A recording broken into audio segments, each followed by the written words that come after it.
She is the author of the prize-winning book, Caribbean New Orleans, Empire, Race, and the Making of a Slave Society, published in 2019, and the editor or co-editor of a dozen collective works, including then Une histoire sociale du Nouveau Monde, that we're talking about today, published in 2021. And also she co-edited Les Mondes de l'Esclavage, Une histoire comparée, the Worlds of Slavery Comparative History, published last year with Paulin Ismar and Benedetta Rossi. And she's currently working on a new research project on suicide, trafficking, and slavery in the French and British Atlantic worlds in the 18th and in the 19th century. And as for me, I'm Clément Thibaud, professor at the EHESS, and I'm a specialist of political history of Latin America. I'm currently the director of Mondes Américains, research lab dedicated to the history of the Americas. And well, let's begin our interview, Cécile, if you want, if you like. And the first question would be, how did the project of this book come about? Well, good morning or good afternoon, according to the time from where you watch this video. Thank you, Clément, for this introduction. So we started to work on this book in 2006 or 2007. The initial impulse behind the collective project was François-Joseph Roudiou, who is an historian of early modern France and Great Britain, who at the time had started to work on the French and the British empires, and is a fierce proponent of comparative history. At the time, I was an associate professor at the University of Grenoble, but I was then elected at the EHESS, School of Advanced Studies in Social Sciences, and I joined the research unit now called Mondes Américains, American Worlds, whose director is Clément Thibaud. And this research unit brings together historians and anthropologists of the whole Americas, North America, the Caribbean, and Latin America. And the main mission of the laboratory is to develop a trans-American perspective. And so our collective project on the whole Americas suits perfectly the mission of Mondes Américains. And I need to add immediately, Clément, that I'm going to say we and not I when I answer Clément's questions, because it's really, even if I'm the one who edited the volume, it's really a collective enterprise, a collective project. And I want to list all the authors who participated in the book. In addition to François-Joseph Roudiou and I, Antonio de Almeida Mendes, Manuel Covo, Jean Hébrard, Claudia Damasceno, Federica Morelli, Vincent Cousseau, Charlotte de Castelnau, Alyosha Maldavsky, Marie Oulmar, Aude Argouze, Dominique Rogers, Jean-Frédéric Chaube, et enfin, and last, for the conclusion, Pedro Cardin. Many thanks, Cécile. The second question would deal with the title that you choose for the book, The Social History of the New World. Could you explain to us the terms chosen for this title?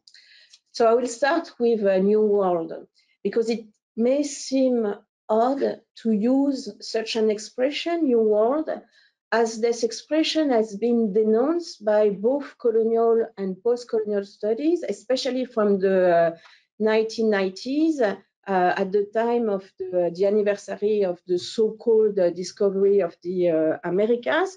It was denounced for its Eurocentric bias.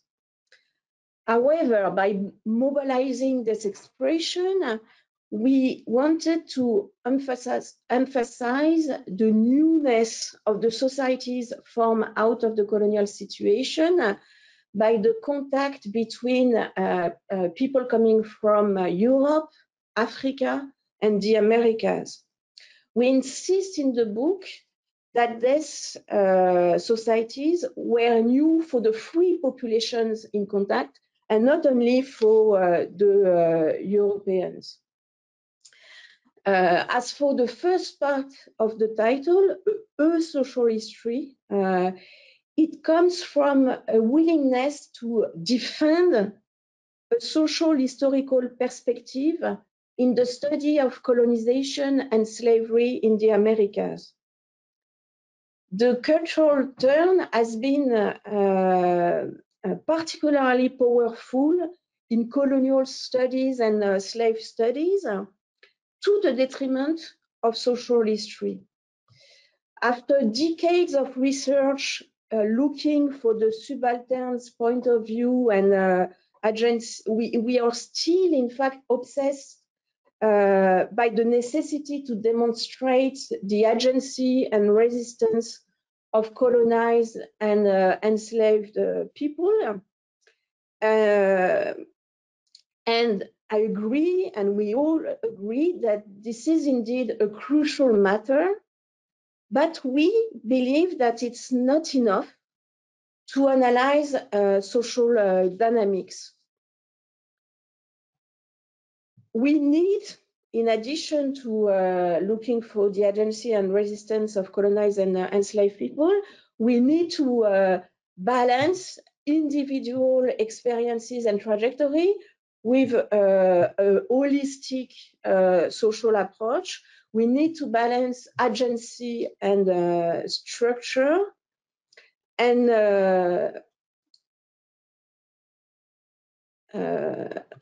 so in that regard, the volume is very much aligned with the EHESS perspective, as it considers history more as a social science, as belonging to social sciences than as belonging to the humanities. And we practice history by crossing history with sociology and anthropology. And finally, there's in the title, we use the indefinite article. It's a social history of the New World, and the indefinite article conveys the idea that the volume reflects our own view on the formation and transformation of new societies in the Americas.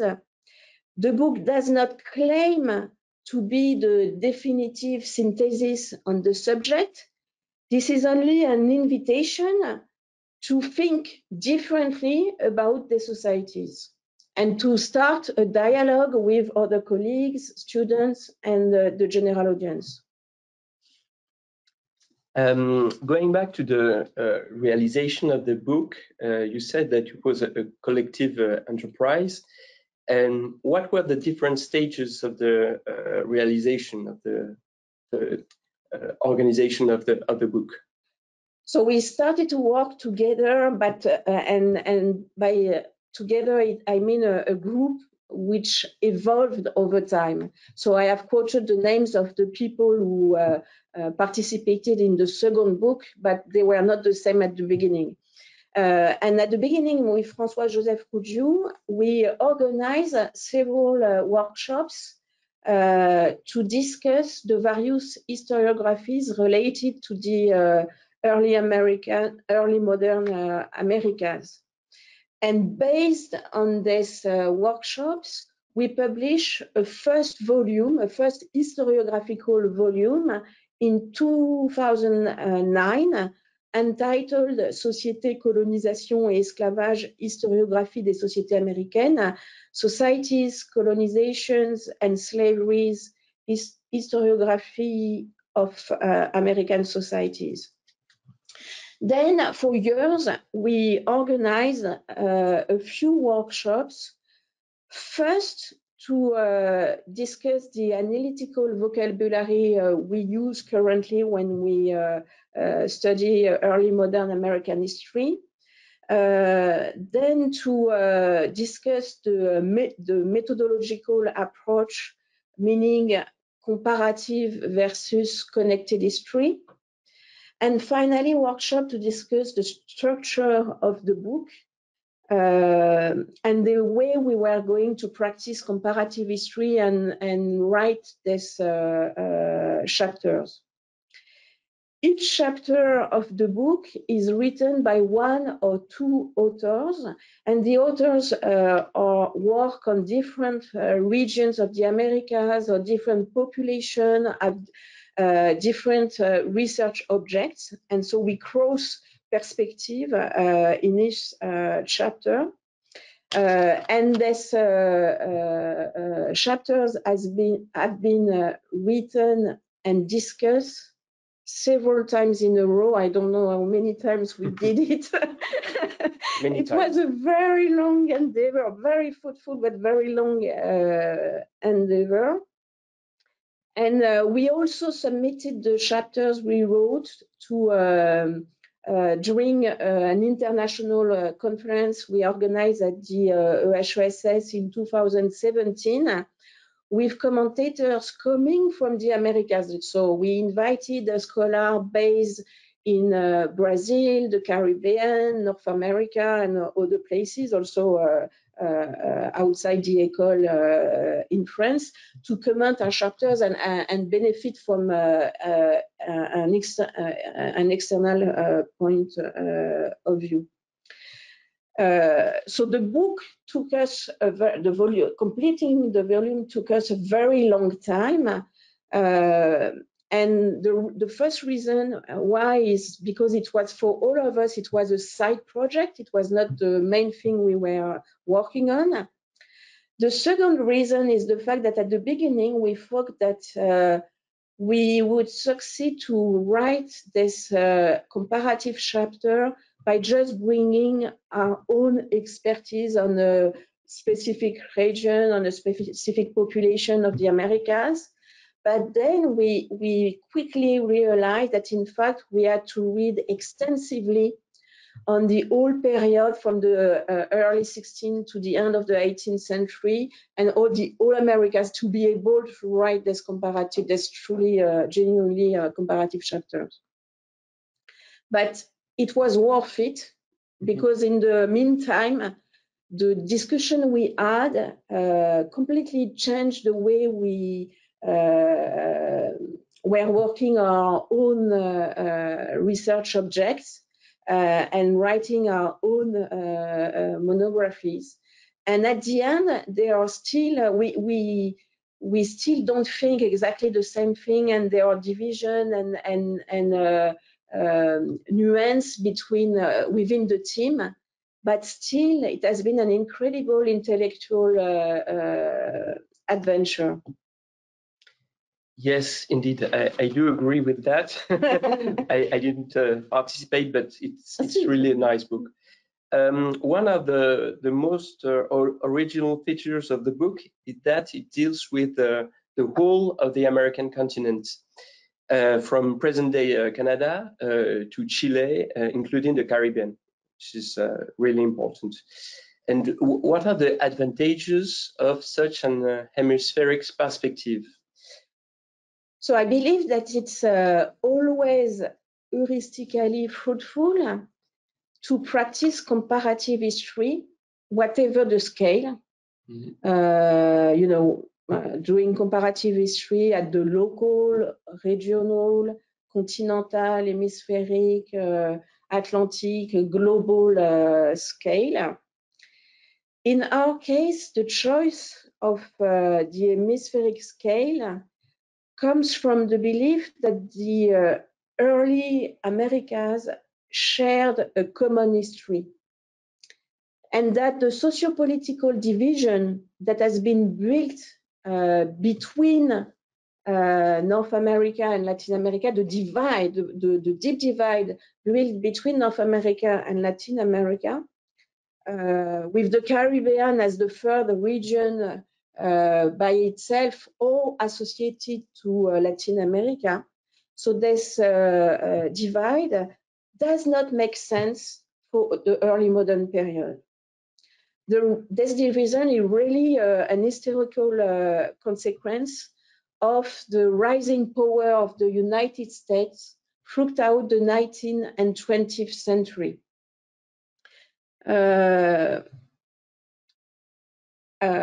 And during this period, both the Caribbean and Latin America were increasingly associated with economic and political backwardness, but it's completely, it doesn't make sense at all for the early, it's obviously a problematic vision already for the modern period, but it's certainly false for the early modern one. And of course, the development of global studies, Atlantic studies, hemispheric studies, the new imperial studies have started to change and to build a bridge between North America and Latin America. But still, in books related to global study or Atlantic study, Latin America always or still occupies a secondary position.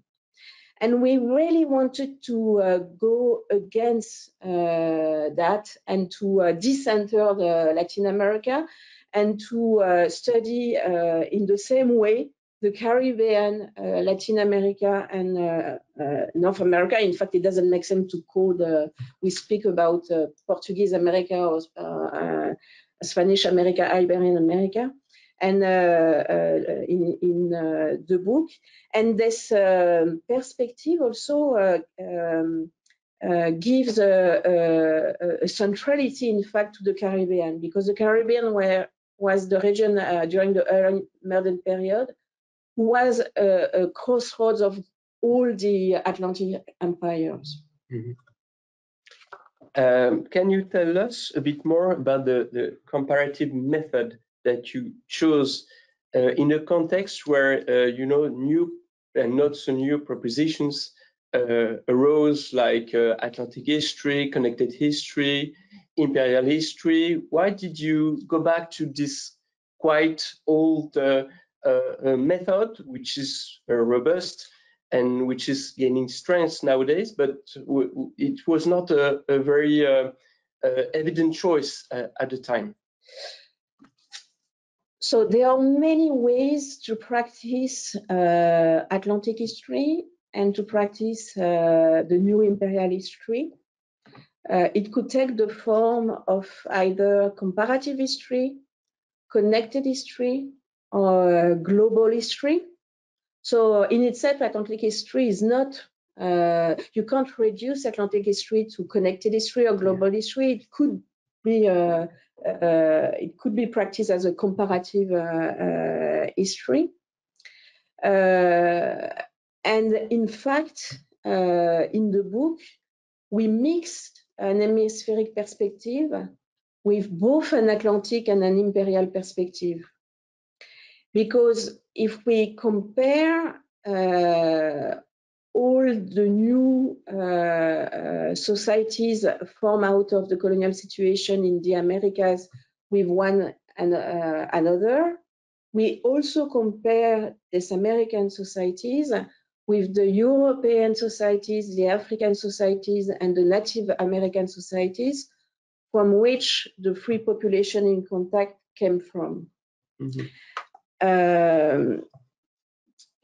So that's my first point. My second point is that the development of global studies, Atlantic studies, have propelled a debate about the advantages and limitations of comparative history and connected history. But I don't believe that it's a very interesting debate, in fact. because I'm convinced that comparative history on the one hand and connected history on the other hand have different purposes. They don't play the same, they don't have the same role, methodological, heuristical role. You don't do the same thing when you practice connected history and when you practice comparative history.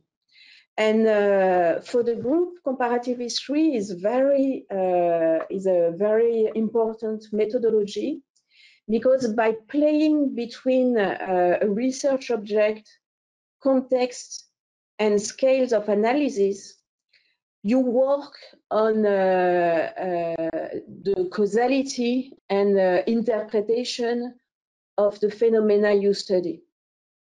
And so there's a heuristic value added to the study by the mobilization of comparative history.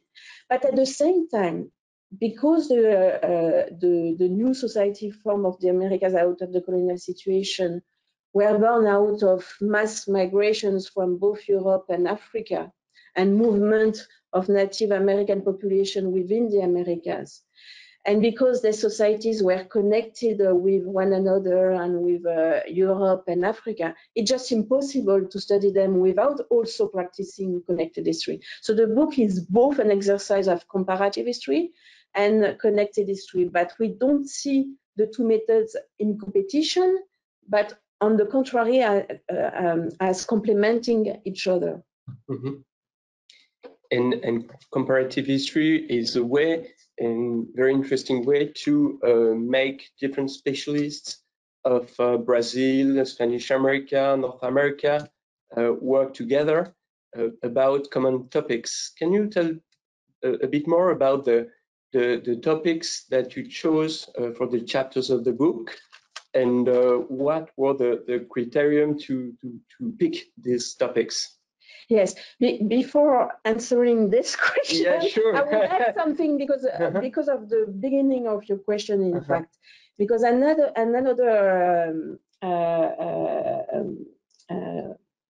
something that you can do with comparative history, you know, the main purpose of comparative history when you compare different societies to think about their singularities and to think about the commonalities and differences between different societies.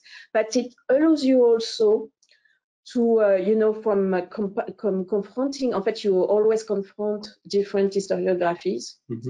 And so you can take, you know, one question from one historiography and apply it to another historiography. You can also use one interpretation coming from one historiography and verify, check if it works in another context based on another historiography. And so it was important because the historiographies on Brazil, on the Caribbean, on Spanish America, on New France or the British Empire are very different. They don't follow the same, they are not organized in the same way, they don't answer the same questions, they don't have the same debate, and so because of that, it was very rich. In fact, it was a richness to cross all these historiographies and to multiply the questions and possible interpretations of the phenomena we were studying. I would like to ask you a question, yeah, because as you say, when you practice comparison, you have to find a common ground from which you can compare, and that's the purpose of this book. But there are many problems, and one of the biggest problem is the language and the different languages of historiographies in Portuguese, in French, in English, in Spanish. What were the problems that you had to tackle to do this book, to organize this book? Was linguistic problem a huge one, or how? Of course, the linguistic problems was a major one, because we don't have the same linguistic skills.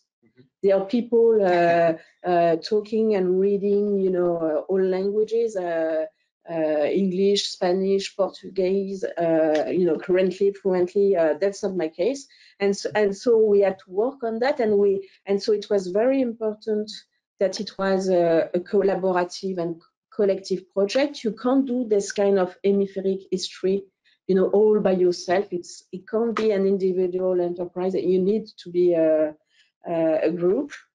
And so we spent a lot of time discussing the historiographies, sharing references, checking, you know, footnotes, constituting the general bibliography at the end of the volume.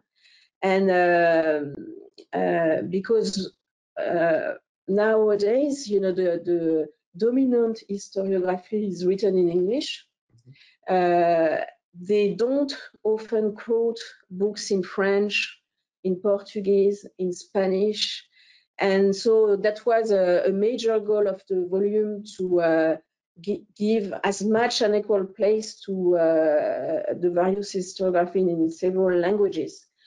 We were pretty good for Spanish and Portuguese in comparison with French and English. We were not so good with Danish and Dutch. And so Swedish. Because yes, and so that's something we should have to, you know, to improve that. But I would like to ask another question. And then we go back to our question. It's about the, you know, the concept of these different historiographies. You know, the tongue is different, but the way you address a kind of historiographical and historical problem is not the same in English, in French, in Spanish, or in Portuguese. Was it difficult, you know, to tackle this problem, or it was interesting, but of course it was difficult, and especially you have to think that we started in 2006. So at that time, both global history, Atlantic studies, the new imperial history was not as developed as now. So we were part of this project of developing these fields. And at the beginning, the differences between us were much more important than 15 years later. And I would give two examples. The first example is the issue of the use of the term Creole. That was a major divide between us, really. And so we had to spend several workshops on all this concept. We use very differently to think about social and cultural transformation in the Americas, meaning creolization, Americanization, acculturation, métissage, hybridity, transculturation, and so on. And so the workshop goals were to discuss the history, the different history of this concept and their uses, you know, in Cuba, Brazil, North America. To think also of the difference between social and cultural dynamics and processes of identification. Because what we ended up with the idea that all the Americas, all the experience processes of creolization in the sense of adaptation to new realities, but only a few societies self-identified as Creole societies. And so you really need to distinguish social and cultural phenomena and the way social actors, historical actors, think about them. And now we think about, and social actors nowadays think about them. And so it was very, very important.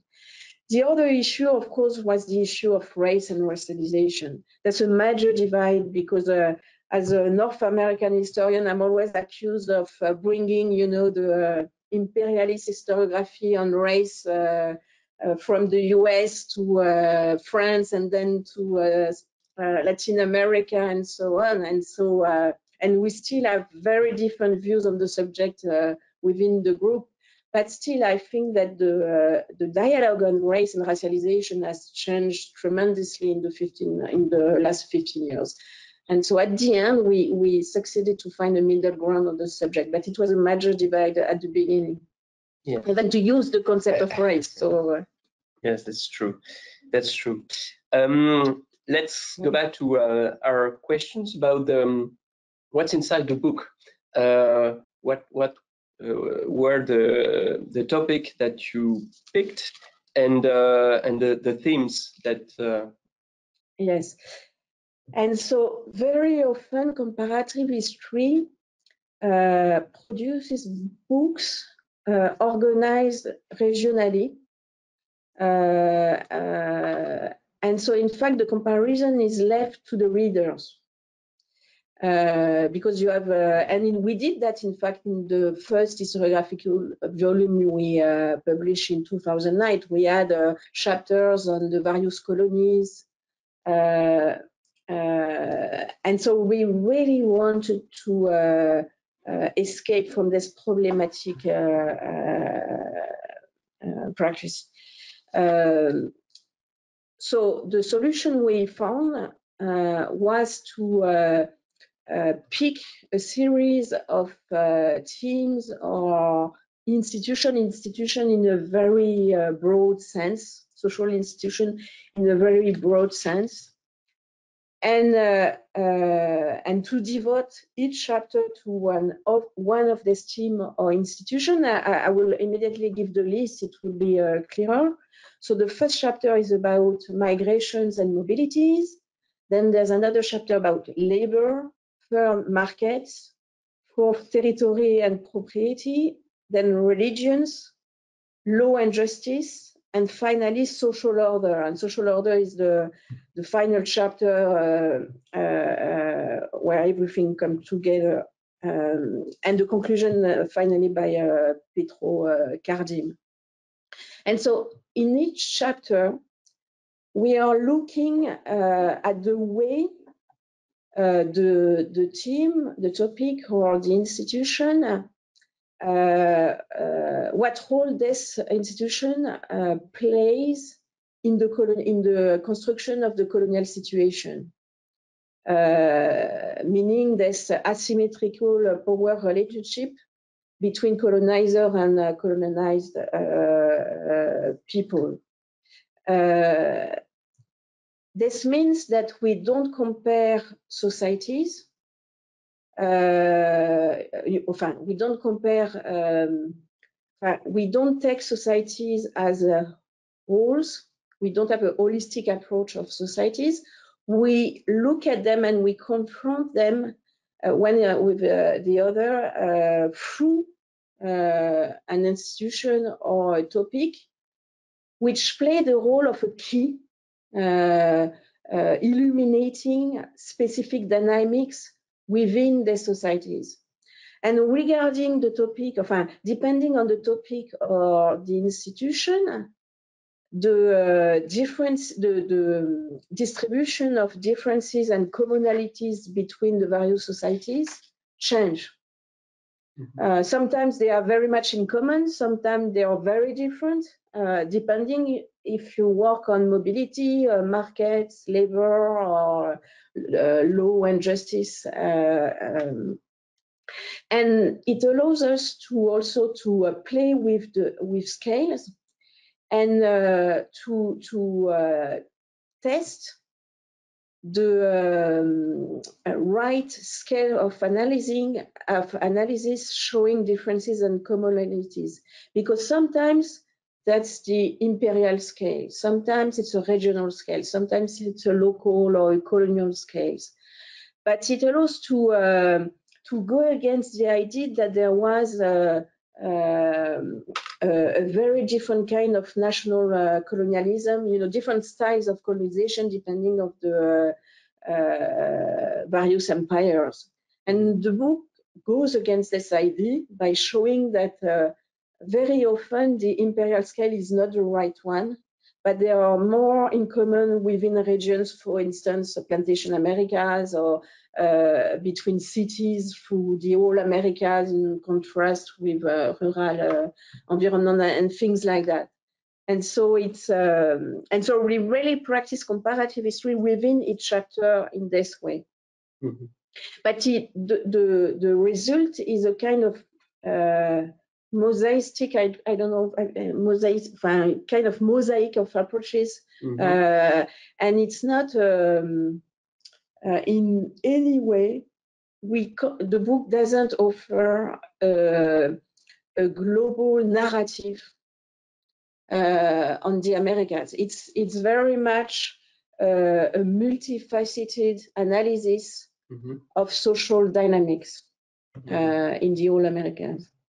And it's a way to confront and to debate the theory of exceptionalism of North America, for example, the English colonization, of the peculiarities of, for example, the Spanish colonization that would more or less ignore slavery, and that's a way, yeah, to find the commonalities, and maybe it's a way to stress too much, on commonalities. No, because we were also very sensitive to differences, mm-hmm. And one of the effects also of this comparative history with an hemispheric scale is to emphasize the importance of the antecedents of the Iberian empires. Mm-hmm. So the narrative is very different when you take into account, when you don't start the history in the 17th century, mm-hmm. but in the late 15th century, early 16th century, and you think about the model that the Iberian empires represented for the followers, mm-hmm. the Dutch, the French, and the English. And so even if, when you practice comparative history at the hemispheric scale, you have a tendency to emphasize spatial comparison over chronological comparison, but at the same time, we try very hard to be very sensitive to chronological evolution, and that was a major theme in the book, this antecedents of the Iberian empires and how they influence mm-hmm. the rest of the story afterwards, and especially, in fact, because the use of slavery, of mm-hmm. course, not only because of what happened in Brazil, but also very much of what happened in Spanish America. You explain in your introduction that it's not a historiographical reflection, but it's something else. Can you define what's the book about? Is it a synthesis? You told us about the linguistic. It's difficult sometimes. How could you define the book at this respect? So, as we have already discussed, we discussed for a long time the various historiographies which we use as material, in fact, to think about social dynamics in the Americas. But we decided very early on not to include historiographical developments within each chapter, even though we try to use the most innovative works published in the last 15 years on every subject on all regions of the America, and to cross these various historiographies, which are not always in dialogue with each other. so because we wanted, in fact, to write, and the goal was not to write a synthesis in no way. In fact, I don't think, because we have chosen to emphasize some aspects, some dimension, it's in no way an exhaustive, complete survey of what you can say about the formation and transformation of new societies in the Americas. We think of the book really as a collective essay, an essay. Hence the title, A Social History of the New World. We try to use the material to propose new interpretations of the formation and transformation of the society, explaining, thinking about their commonalities and differences, and because really what happened in the New World was really unique in many reasons, for many reasons. And so we try to think anew about this incredible social experience the people put in contact in the New World had to endure and experience during 3 centuries, 4 centuries of colonization and slavery. And the goal, as I have said, is really to offer a new proposal. It's an invitation to take what we have put on the table and to think about with this material and write differently about the societies. And going back to your own specialty, either the Caribbean, Latin America, or North America. Using what we have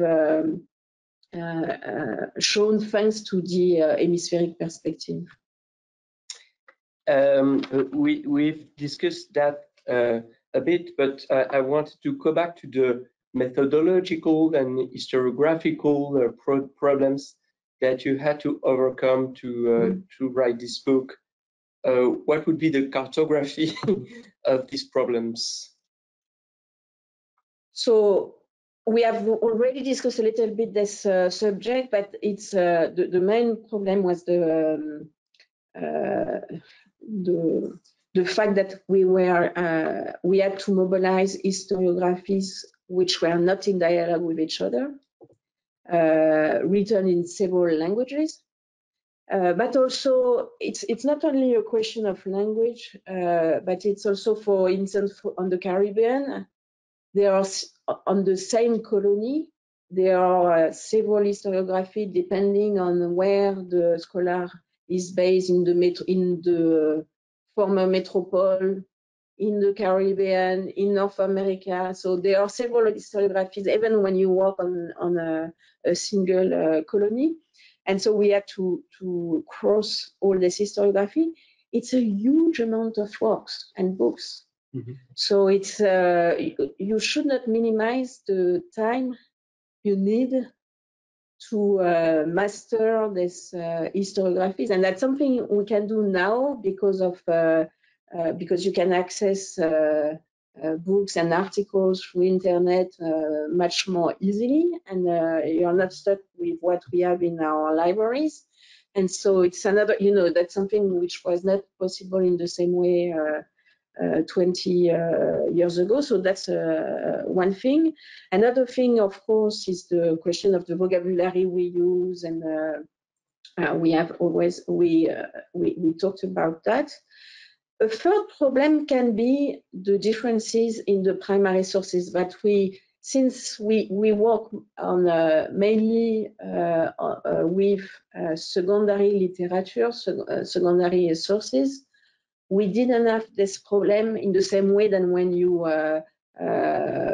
compare and lead two societies and based on original archival work in the archives. Each of us has done original archival work in these archives, but we did not do that for the All Americas in that time. So that's something we didn't have to face, even if our historiographies of course, are different because the primary sources on which they rely are different for the Caribbean, for Latin America, and for North America. I would like to add that the different historiographies don't have the same development. You know, historiography of Bolivia, Paraguay, for obvious reasons, is not as developed as the one of the US, of or Mexico or Argentina. So there is a kind of unbalance between these historiographies, maybe. Of course, we don't have the same material to make comparison for each country, present-day countries. So there are disparities. But in comparison with, you know, we, as you mentioned when you introduced me, I worked recently on the world history of slavery, and we were in a complete different situation. When you compare slaveries throughout time and space, you know, in on the long durée of human history and all over the world, of course, you have a domination of the historiography on the Americas, or even on the Roman Empire and Greece, with no comparison. So the hegemony of slave studies in the Americas is so huge in comparison. While when we were comparing societies in the old Americas for the early modern period, of course there were differences in the importance of the historiographies on such and such country, but the gap was not as huge as for a world history of slavery. So it was completely different, and it has changed a lot during the 15 years we've been working on this book. It's better now than it used to be.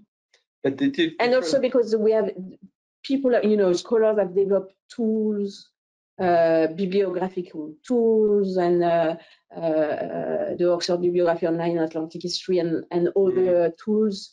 And so now we are more aware of what we can use, and they are more in dialogue than we used to be. So it's very different, and yes.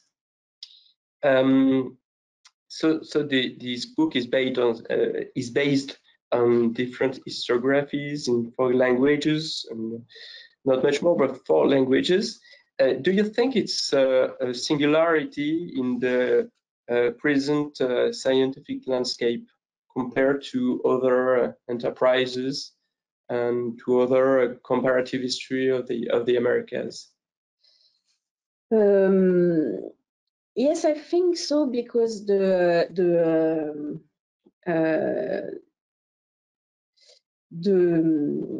main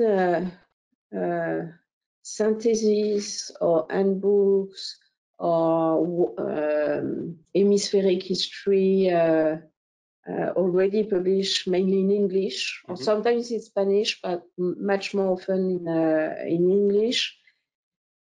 They are extensively based on an Anglophone historiography, and they don't quote very often articles and books in other languages. Some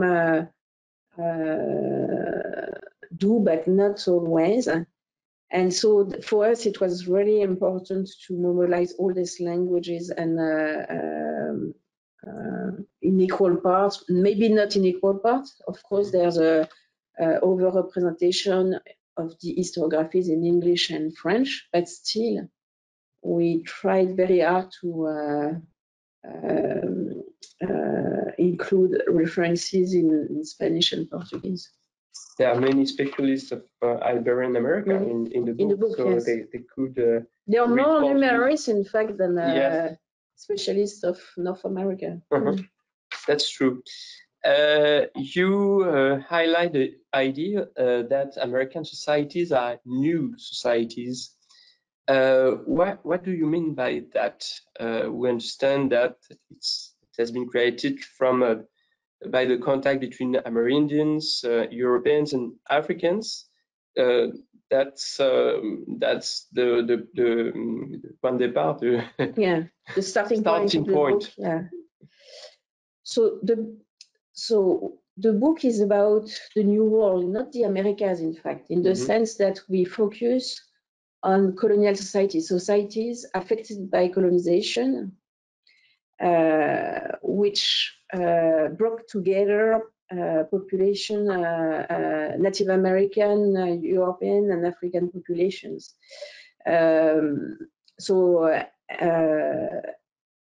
And the societies can be labeled new in the sense that the free population put into contact came from spatially and culturally distant societies, in Europe, in Africa, and in the Americas. And to a large extent, the Europeans were able to impose their institutions, values, experiences on Native American and African population, but only to some extent. And in fact, they could not and did not want to eradicate completely Native American institutions, organization, and experiences, or African. And the Native American and African masses who form the majority in many societies, were able to inform their societies in many ways, even if they were in a subaltern position. And the second reason why we can label the society as new is the fact that because of the colonial situation, because of the mass migrations, because of the necessity to adapt to a new environment, because of the surmortality also, the free population in contact had to change, had to transform, could not stay the same. And so these new societies were born out of processes of destruction, but also creation, transformation, mixing, invention, and so. But in the context of the colonial situation, with this power relationship between colonizer and colonized people. Okay, I would like to go back to this problem of commonalities and differences about the three main populations at play here: Africans, Europeans, and Amerindians. I can see very well the possible comparison between the settling of the New World by Europeans and enslaved Africans. But I see also big differences between the different cases of integration of the Amerindians. Can you tell us a bit more about that? About the ways in which the Amerindians, Native Americans, were integrated? Because this is a very important, I would say, commonplace to make the difference between North America, the strong division between whites and blacks, and Amerindians, while in Spanish America, the Indians had been integrated, incorporating within the Spanish monarchy at the beginning of the colonization at a certain place. So I will start by saying that when we started to work together, I had in mind two books. One by Jack Green, The Pursuit of Happiness, the social development of early modern British colonies and the formation of American culture, published in 1988. And the second book was John Eliot's Empires of the Atlantic World, published in 2007, in which he compares the Spanish and the British Empire. And so there were two examples of practicing comparative history, and they are incredible books, very inspiring books, but they share the same flow and the same default, which is the comparison is made with the point of view of the settler population. And while we really wanted to write an inclusive social history of the Americas, paying as much attention to the European, Euro-American, Native American, African descent point of views. That was very important. Mm-hmm. And that when we were comparing American societies with Europe, with Africa, or with Native American society, we were not only focusing on, for Europe, the Europeans, or for Africa, the Africans. We were trying to think about the newness of the societies, the fact that they are truly multi-ethnic society, and that, for instance, the position of settlers are different because they had to deal with this multi-ethnic colonial situation. And you can't think of, for instance, of a noble in Virginia and in Sussex, England, when you take into account the fact that this nobleman in Virginia is also a planter dominating a plantation with 50 slaves of African descent. And so for us, it was very, very important to write this inclusive social history of the New World. I have been using this concept of colonial situation over and over without explaining from which author I'm borrowing the concept. Of course, it's not often used, in fact, in the historiography, in the historiographies on the early modern Americas. It's a concept created by Georges, the sociologist, the Africanist sociologist Georges Ballandier in the 1950s to think about colonization in Africa, so modern colonization. And I use it because it's he defined the colonial situation as the asymmetrical relationship between a demographic minority constituted as a sociological majority, imposing, trying to impose its domination over a demographic majority constituted as a sociological minority because of its subaltern position, thanks to a cultural, ethnic, racial justification. And for me, it's very useful because it defines historical configuration that can be different from according to time and space, that could have various declination, and in no way the concept of colonial situation is synonymous with the concept of colonial domination. It doesn't mean at all, it doesn't say anything about the extent of the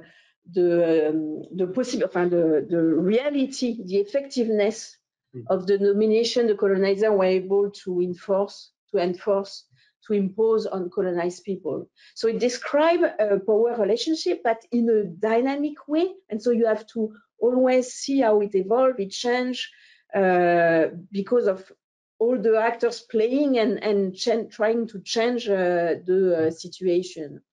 And so for me, and you study how this colonial dynamic contingent colonial situation produce the social. Is a source of social dynamics and social evolution. And but you need also to study how it's spatialized, because of course the colonizers were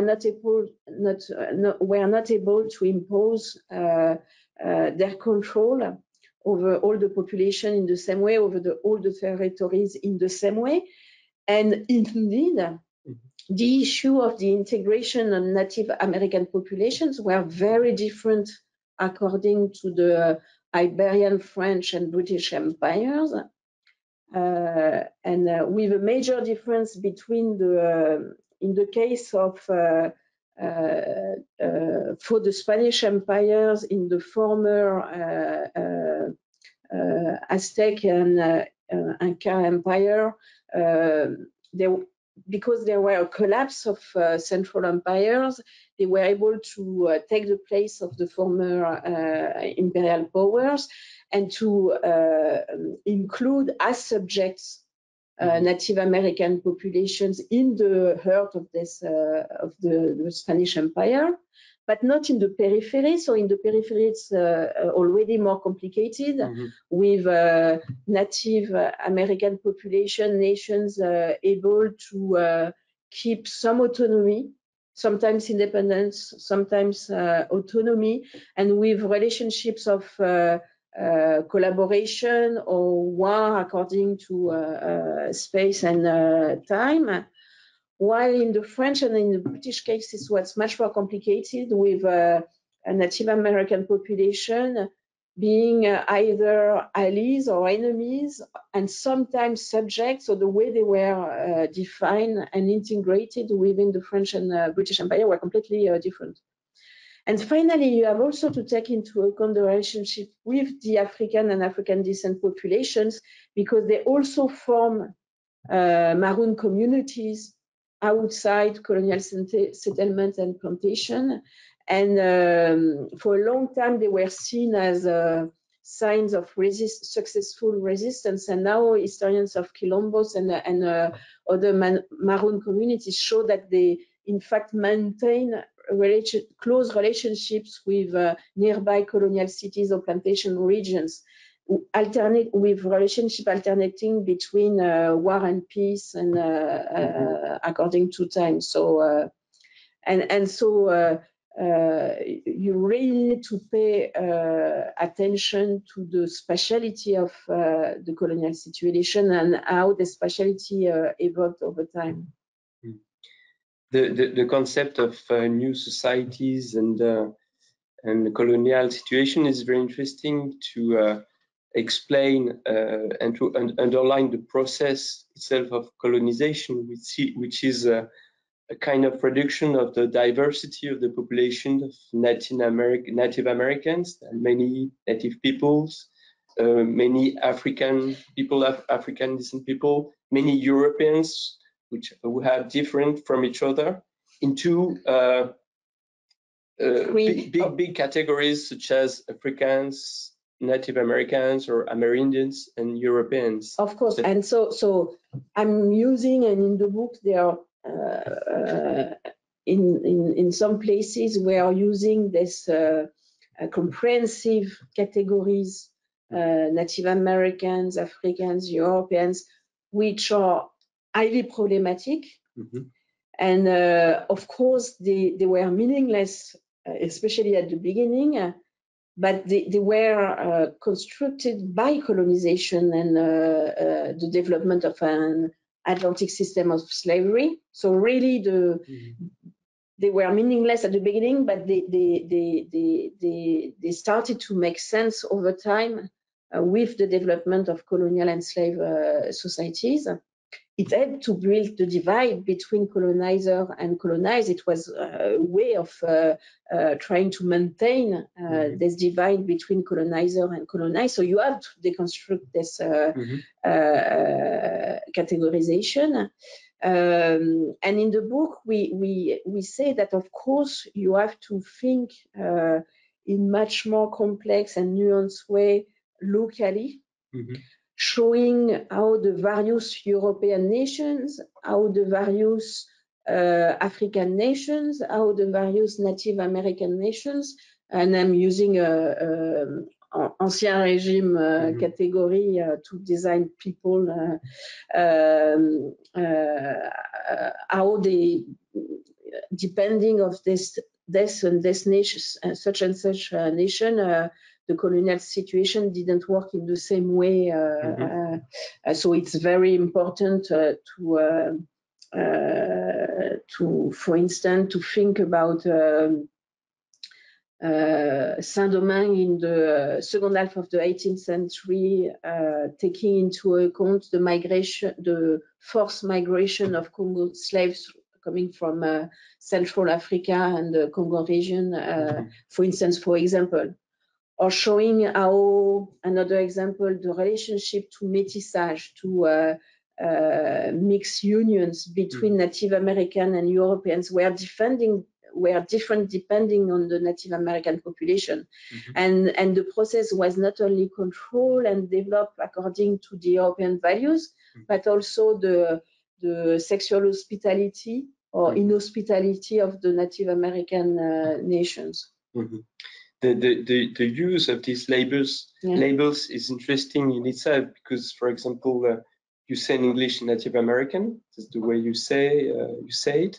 In French, you could say Indien, Indian, and in Spanish and Portuguese, you say indigenous people.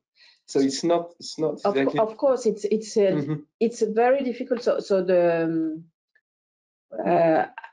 in French, I don't use Indian.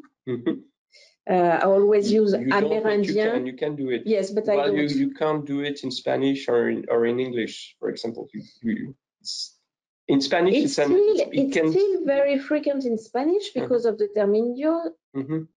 And because of the colonial category, yes, because of the colonial category, and people still use very often Indian, which I think very problematic, and especially when you're trying to develop a world history of colonization and of colonialism and imperialism, and so people from India, of course, are not very happy when and so I use alternatively in French and English Native American, First Nations. It's a Canadian term. Indigenous population. So I alternate accordingly. But there's no perfect word. It's a major issue, and the same, of course, it's true of enslaved people. Yes. So, which is very difficult to say in French. But I don't know if there are questions from the public. Maybe we can keep on discussing while we are waiting for the questions of the public. The book is making a very interesting distinction between colonial, imperial societies. Can you tell us a bit more about that? Where the American or these new societies of the Americas, Ancien Régime societies, colonial societies, imperial societies, or all of that at the same time? So I prefer to talk about and to write about new societies in a colonial situation than to write or talk about colonial societies, because we try to problematize the idea of colonial. Following Fred Cooper and Anne-Laura Stoller's question, they raised this question 20 years ago, what's colonial in colonial societies? And I think it's still an important question to address, since it's one of the questions we try to address in the book. And not taking for granted what it means. And we try to distinguish. We think that there societies were colonials in two ways. The first way was the colonial situation, the relationship between colonizer and colonized people within the colony, the overseas territory. But the second way was the relationship to the metropole. And so the specificity of Ancien Régime colonization was the lack of politicization of imperialism and colonialism for a very long time. And so when colonialism and imperialism started to be politicized, it was politicized only to defend the right of white settlers. And the revendication of white settlers around the issue of exclusive trading monopoly, around the issue of political representations, around the issue of the distributions of administrative positions between Creole and metropolitan officers, gave rise to independent movements in the second half of the 18th century, early 19th century. But once many of the society obtained their independence, they remain colonial society in the sense of the colonial situation locally between the settlers and the Native American population and the enslaved population. And so we try to think about the different, to be specific about this dual dimension of the colonial relationship. So it's one thing. The other thing is that we are. Yeah, I would like to ask a question about this debate that you address in the book about the regarding, for example, the institutional framework, for example, in the Spanish American historiography, that there is not a very obvious colonial dimension, you know, because there is not a big difference between New Spain and Andalusia, for example. You refer to this debate in the book. Maybe you can tell us more about that.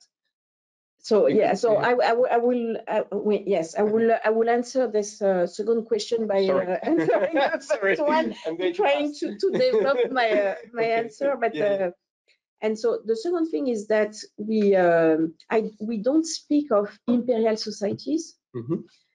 We speak about and write about imperial formations. Mm-hmm. And we think about these new American societies as being part of imperial formation of empires, mm-hmm. Constituted by metropolitan and colonial societies connected to each other. And so for us, it's very important to think about the relationship between metropolitan societies, societies in the slave trading outposts, and colonial societies in the Americas as being part of imperial formation, connected to each other.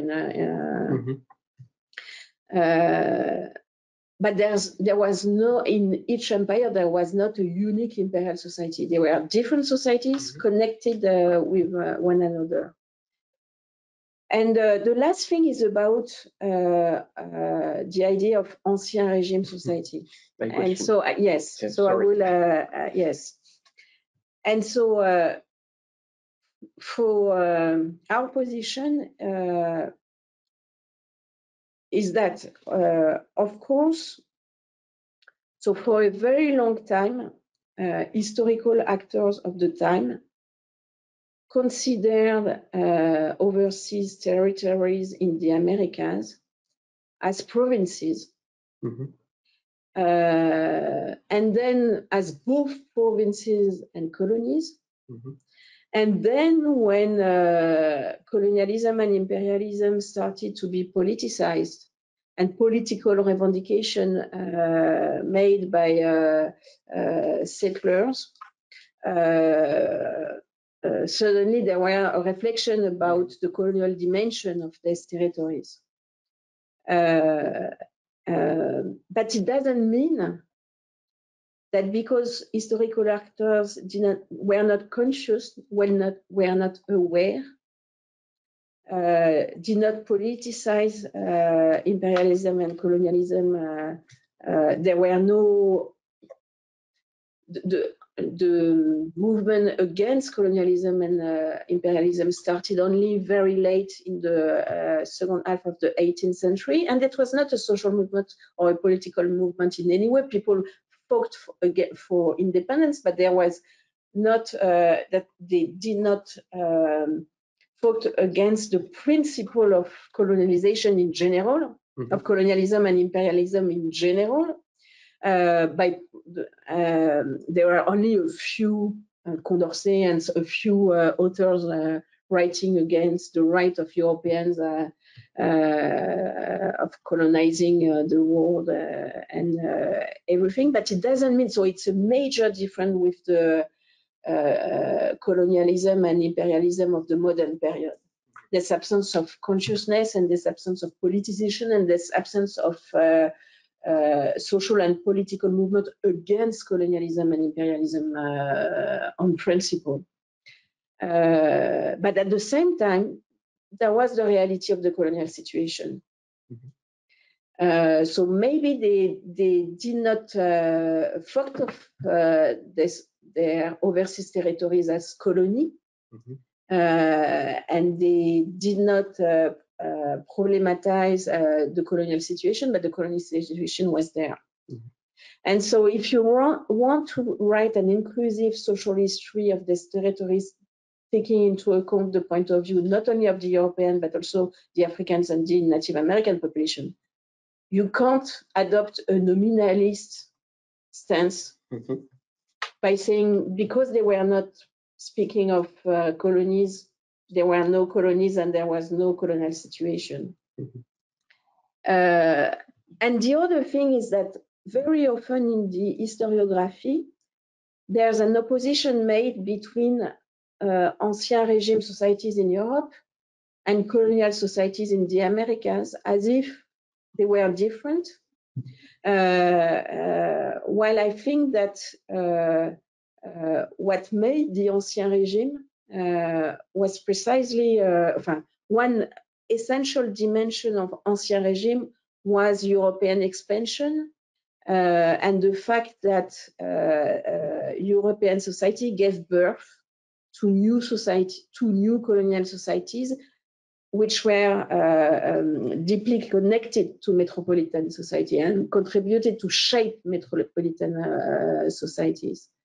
And for me, in fact, it's very, very important. It's one goal of the book to think about the specificity of Ancien Régime colonialism and imperialism, which cannot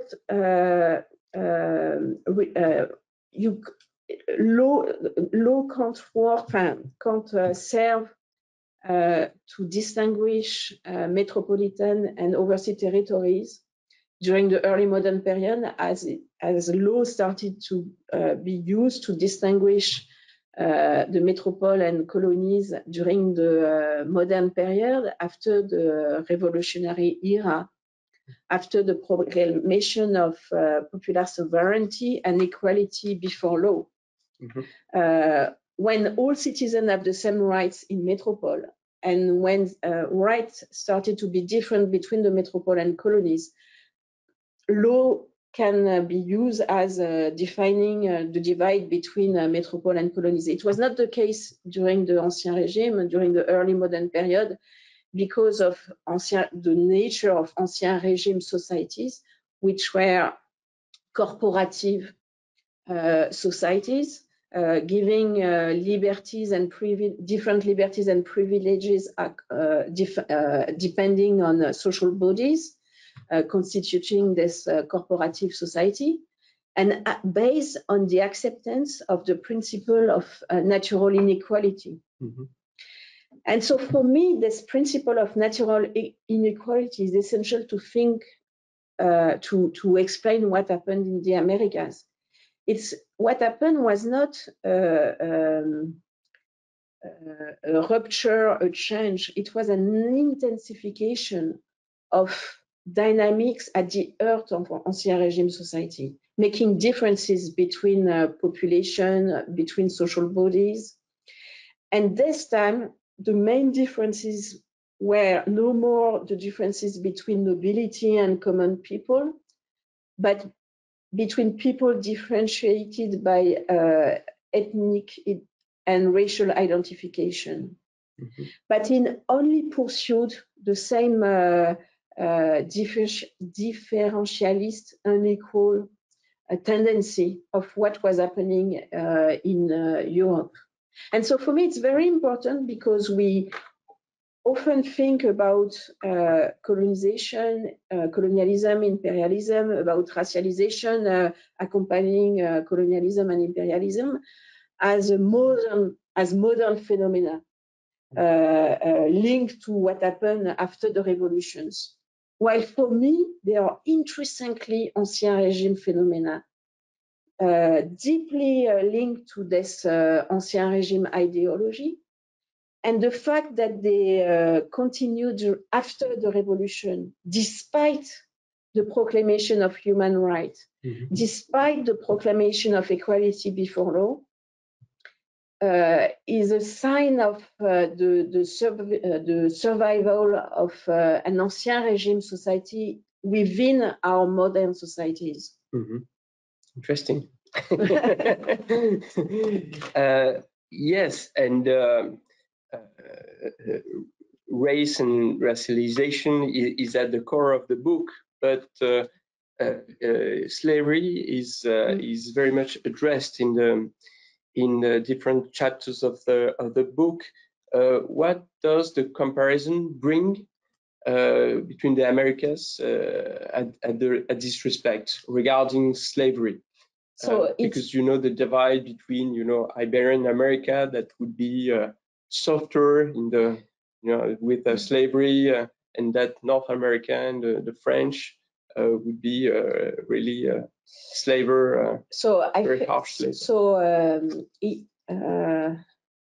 the book position comes from my own understanding of Atlantic history.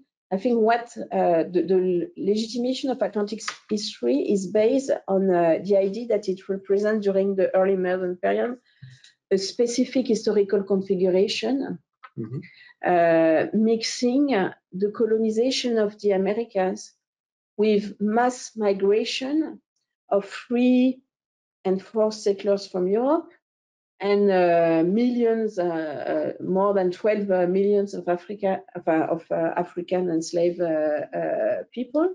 So colonization, mass migration, and especially from the transatlantic slave trade, and the development of colonial slavery, and especially the formation of slave societies with majority of enslaved people going up to slaves being 80–90% of the overall population in Jamaica, in Saint-Domingue, in the eve of the French Revolution. So it means rates of enslaved people not seen in any other slave society throughout world history. So it's just incredible, the importance of the centrality and the form of slave societies developed, completely dependent of a slave trade, taking an industrial dimension from the mid 18th century. And so it's the mix of that, the slave trade, slavery, and colonization, which made the Atlantic world of the early modern period unique. And so what developed in the Americas were colonial societies, but also society with slaves and slave society within the plantation Americas. But we try to think about the fact that slave societies, to think about the difference between a society with slave and slave society, and not to reduce slavery to the colonial situation. Because very often in the historiographies, slavery is seen as a dimension of colonialization, of colonialism and imperialism. While when you practice both on the one hand a world history of colonial empires, and on the other hand a world history of slavery, there are many slave societies with commonalities with American slave society, which were not colonial societies, and so we have to think about the differences between the two of them.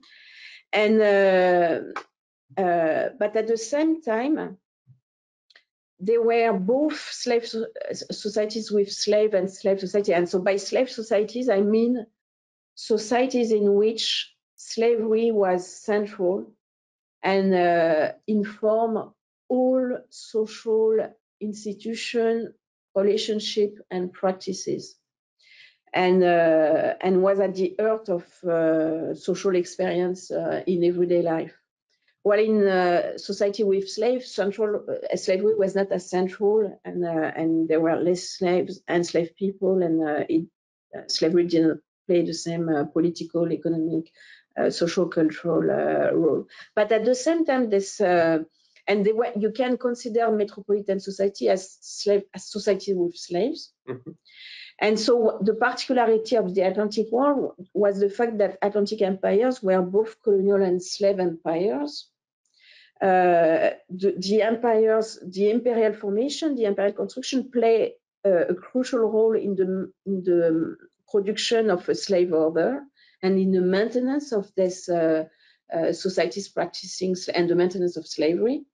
And so the way slavery worked in society with slaves were influenced by the way slavery worked in the heartland of the plantation America in the Caribbean, for instance. And so there were in fact many commonalities in the way American society related to slavery. And for a long time, indeed, the Spanish America was differentiated, was described as different in relation with slavery than the southern colonies of North America or the Caribbean or Brazil. So the plantation Americas, but it's changing very much because historians have shown the importance of the slave trade to Spanish America. The Spanish America was the second region after Brazil to receive the highest number of slaves from Africa. The slave trade lasted a very, very long time. The difference is that in Spanish America, slavery took mainly the form of urban slavery, even if there were some plantation regions, and even if some slaves were used in mines, but they were never a majority in mines. In Spanish America, it's different in Brazil, but still they play a crucial role in the cities so important in Spanish Americas. So for us, slavery is really a crucial phenomenon to study these colonial societies, and to finish in conclusion on to answer this question, I would say that it's also crucial to think about the colonial situation, because between the free population, the European, Native Americans, and Africans, they all experienced form of forced labor. Forced labor in itself was not a way of differentiating. That was my next question. But slavery was, people of European descent were never exposed to slavery, were never enslaved, the way Native Americans and Africans were. So it's a major way of, it was a major way of constructing the divide between colonizer and colonized people in the Americas. The imposition of slavery. Thanks. Maybe, I don't know if there are questions of the public. So yes, I would like to ask a question about forced labor, which has characterized the work of in Native American, for example, in Spanish America. and the work of the first white settlers of North America and the indentured servants. It's a very important topic of the book, labor, free and forced labor and enslaved labor. You wrote a chapter of about this this theme. You know, I don't know if you want to yes, say more about that. That's labor is was the main issue in the colonization of the Americas. It was not so much land. Labor was much more important because of the demographic catastrophe experienced by Native American populations. Because in many regions of the America, there were no dense Native American populations when Europeans arrived in the Americas. And because there were no mass migrations from Europe, during the early modern period, there were something like 9 million of Africans were deported to the Americas, against 2.5 million Europeans migrating to the Americas. So really, they were the settlers and the colonial powers and settlers were dependent on labor from Native Americans and from Africans deported, enslaved Africans deported from Africa. So. Because of the secondary dependent role attributed given to the Americas in relation to the metropole in the context of mercantilism, some export economies developed in the whole Americas, international division of labor between Europe, Africa, and the Americas, and the main ways colonial powers, authorities, and settlers had to obtain labor was to impose forced labor. And to discipline and to have a cheap labor of as cheap as possible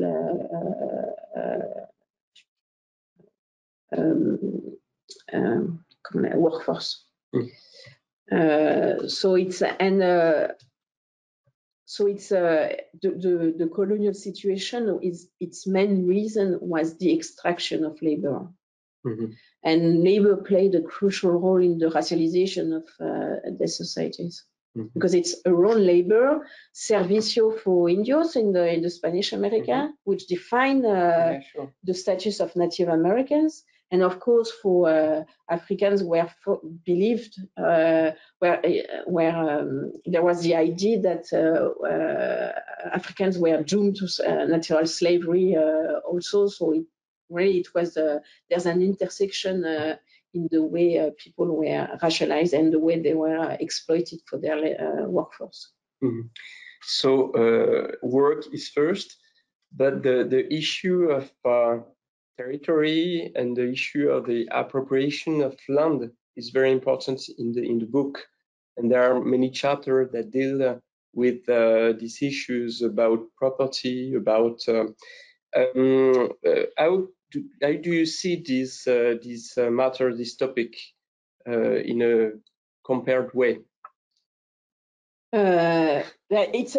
So there's the chapter written by Claudia Damasceno and Federica Morelli, and it's a very complex chapter because you have to compare Native American ideas about territory and property and the various European ideas about the subject changing over throughout the early modern before period. The liberal definition of property.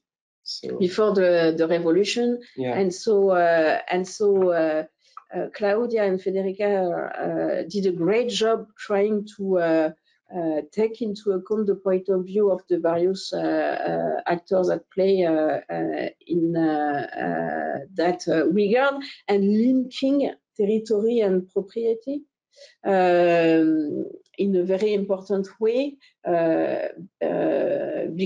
with behind the issue of jurisdiction and authority within a space. I don't know if there are questions. So I will ask another one about the economy in the book. There are a beautiful chapter of Manuel Covo about markets.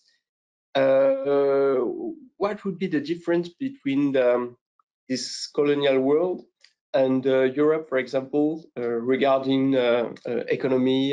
Is it a good question? Are there differences? Manuel Covo shows that the market is a very important institution that is building power relationships, but is a way to free some subaltern people, for example, when Indians or enslaved people just can sell that, produces. But there is a question. So yes, I will answer that question. I'm going to read maybe the question. Hello, greetings from Brazil. Thank you for the stimulating talk and congratulations for the book. Could you tell us, it disappeared? Could you tell us more about the discourses around social groups that racialized them? So we don't devote a chapter on the issue of race. Race is like gender or status is or lines going through all chapters in the book. We discuss a little bit more racialization in the last chapter about the social order and how race became, beside other categories of identification, a crucial category, not the only one, but a crucial category of identification. But and it's a chapter written by both Jean-Frédéric Chaube and I. And in this chapter, we have Jean-Frédéric Chaube and Sylvia Sebastiani has just published a book about race in Western societies, in both metropolitan and colonial societies during the early modern period. And we have the same view on the subject, meaning that we think that it's important to see race as a political resource, and which means that you need to both practice an intellectual history of race, paying attention to discourses, theories about race, but also about practices, how you implement a racial ideology through the way you treat people, in fact.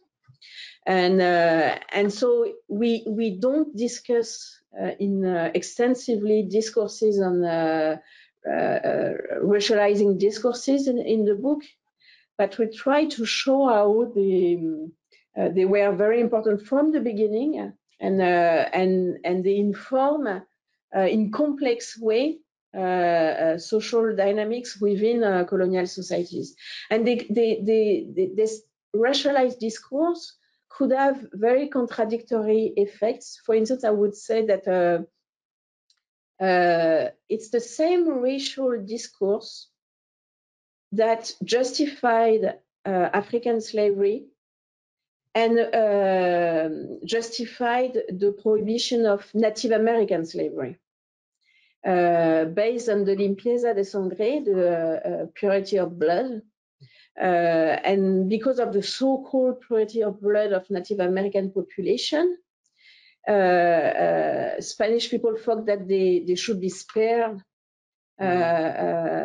slavery, from the burden of slavery, while it was not the case for African people. So it was used as a justification to impose on Native American people forced labor.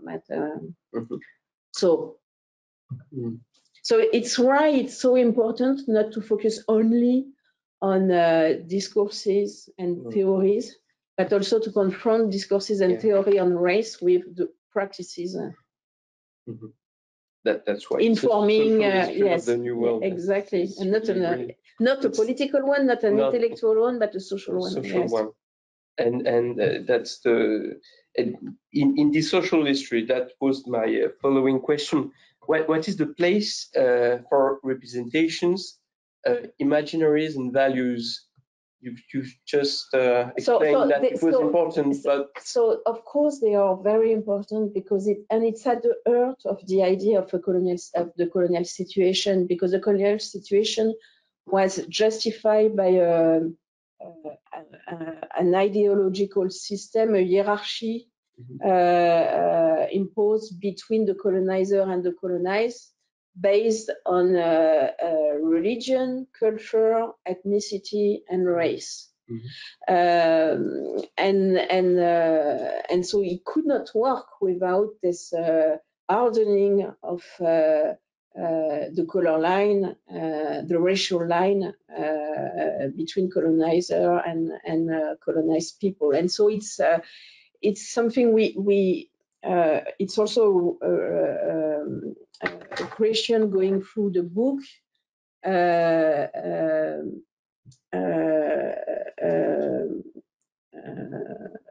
where we try to think about the Ancien Régime values, the idea of natural inequality, race, and so on. And religion. Of course, and religion is also a very important one. Yes, Cecile, you mentioned the work of Jack Green and John Eliot, to which I would add that of Russell Wood, that importantly challenged the center-periphery perspective of imperial Atlantic history. Would you say that the current Black-centered history of the Atlantic world is a logical successor of that historiography? And why do you think there is such a backlash against this Black-centered view of the past, when that previous challenge to Eurocentrism was less controversial? It's true that Atlantic history is very much Black-centered, African-centered history right now. I think it's because Atlantic history developed first in North America, in the US, and that it was an answer to the post-slave the fact that the US are a post-slave society and don't think of themselves as a post-colonial society. Post-colonial is not an issue in the US, of course, while the legacy and the memory of slavery is a huge one. And so Atlantic history is an answer to that, to this centrality of the legacy of slavery. The problem for me with this Black central history is the invisibilization of Native American populations. And so in the book, we try to, it's another thing. So it's not, we try to really to give a centrality to African and African descent people and to slavery, but slavery against, imposed to Native American, both to Native Americans and to African people, and other forms of exploitation of Native American people, and to think about how the situation of contact play differently according to space and time, but not to invisibilize in any way Native American populations. Because of course, in Spanish America, they are central, but there are many other places where, you know, for instance, in the Caribbean, Native American population did not disappear immediately. They survived for longer than we thought previously, and there are many other places where you need, in fact, to have a more balanced vision of the place and the whole of the three populations in contact. And so it's very important to put Africa back at the center, but also Native Americans population. In Spanish America, the major part of the workforce was from the Native Americans, and in the book there is a very big effort to put into account this population, and to put it at the core of the book. too. I think it's exactly. And so for a very long time, Africans were invisibilized in this geography on Spanish America. Now it's changing, but you need to have a balance everywhere, in fact. Is there a new question?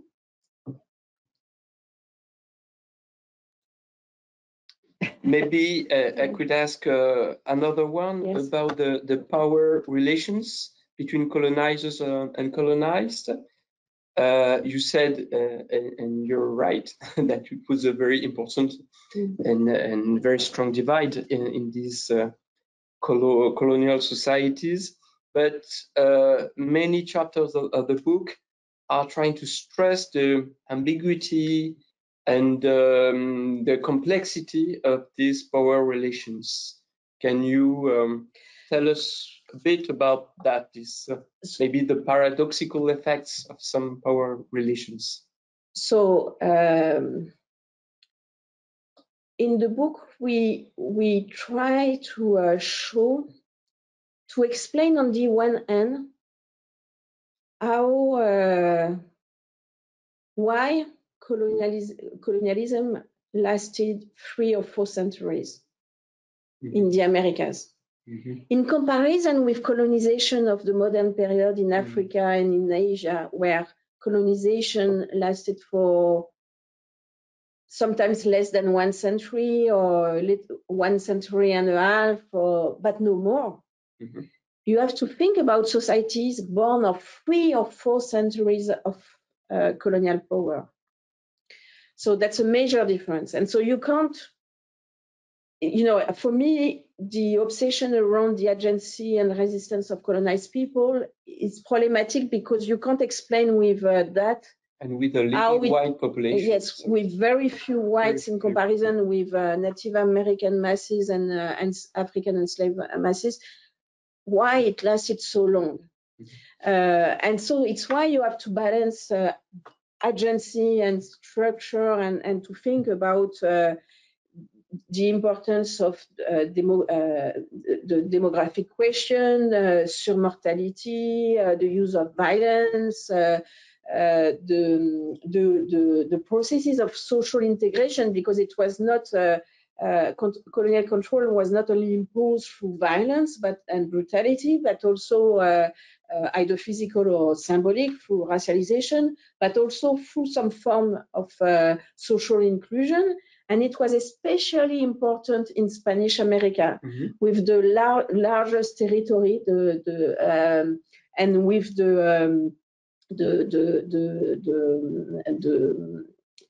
where the military forces were lacking the most, in fact. And so the contrast between this immense, huge territory and the lack of military forces or militias and everything. So you need to find other ways to maintain and social inclusion, especially through religion, but not only, was the major way the Spanish found to maintain their control. And so, but at the same time, so if colonization lasted a very long time, you have to think about, so it's a stable order on the long durée, but at the same time, locally, and if you look at the situation at for 1 year, or it's always very unstable on the micro level. It's very unstable. So the colonial control was always very fragile, very contingent, very specialized, and so you have to take into account the speciality of the colonial control, and always contested, always resisted. And so you have every system based on physical violence, brutality, force need to be reenacted all the time. And so we try to show this dynamic on a micro level in daily life, in fact. So that's I think the contribution of the book in that regard. No question. I would like to ask a question about religion, because it's a major topic of early modern history. And then I will go back to Marxian capitalism. Yeah, and you go to Marxian capitalism, and it's a common place of the comparison between North America, Protestant, and the French and Iberian America, which were Catholic.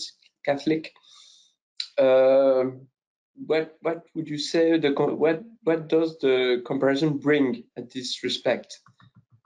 So there's one chapter by Alyosha Moldavsky and Charlotte de Castelnau-Littrell on this issue of religions. And I would say that sometimes the contrast between Catholic and Protestant societies is meaningful, sometimes it's meaningless.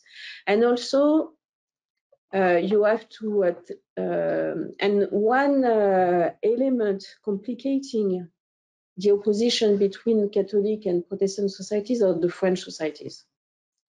Because in many regards, French colonial society are very much like British colonial societies, but they are Catholic. But it's another kind of Catholicism, that's a Gallic Catholicism, which did not work in the same way and did not play the same role, did not play the same integrative role to the same extent than in Iberian societies. And so it's a good counterpart to the Tannenbaum thesis of, opposing Catholic and Protestant society, especially in relation with slavery, but not only, in fact. So that's very interesting. Market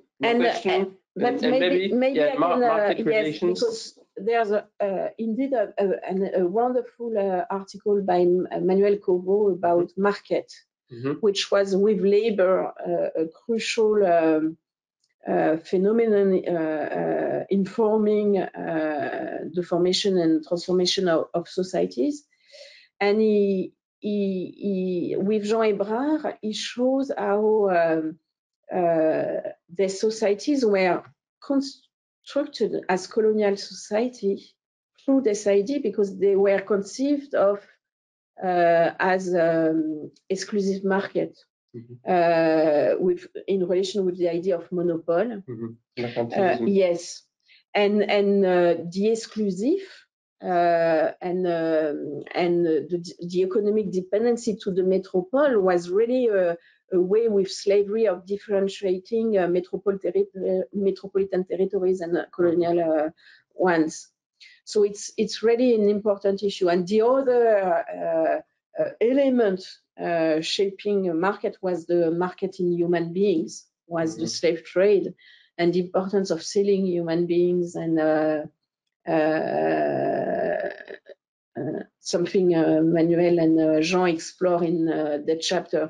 And it's important because in Claudia and Federica chapters on territory and propriety, it's only in relation with land, but within the chapter on the market, it's also the issue of exercising rights related to propriety to human beings, in fact. So it's a major element to think about the societies. But at the same time, the chapters show also, and it's also true of religion, it's also true of everything. So each element used to impose colonial control were at time used by colonized population to try to navigate the colonial situation and to forge a niche or to improve their situation and to climb the social ladder. And market was one, participating in the market economy was in one way was completely oppressive, and another way it could be a path to emancipation. And the most for enslaved population, the most important way of obtaining freedom was by self-purchase, and itself it says something. Okay, I don't know if there is a last question. If not, we may put an end to this wonderful conversation. Many thanks, Cecile, for this fascinating discussion. You know what you have to do now. It's just to have a look on this book. And I wanted to remind that tomorrow, 14th of April, there is a new session of the Spring Talks with Eva Illouz, professor at the École des Hautes Études en Sciences Sociales, with about a presentation about what is uncertainty, and with Frédéric Brahami, we will ask the questions tomorrow. So many thanks, and see you tomorrow. Thank you. Bye-bye. Thank you.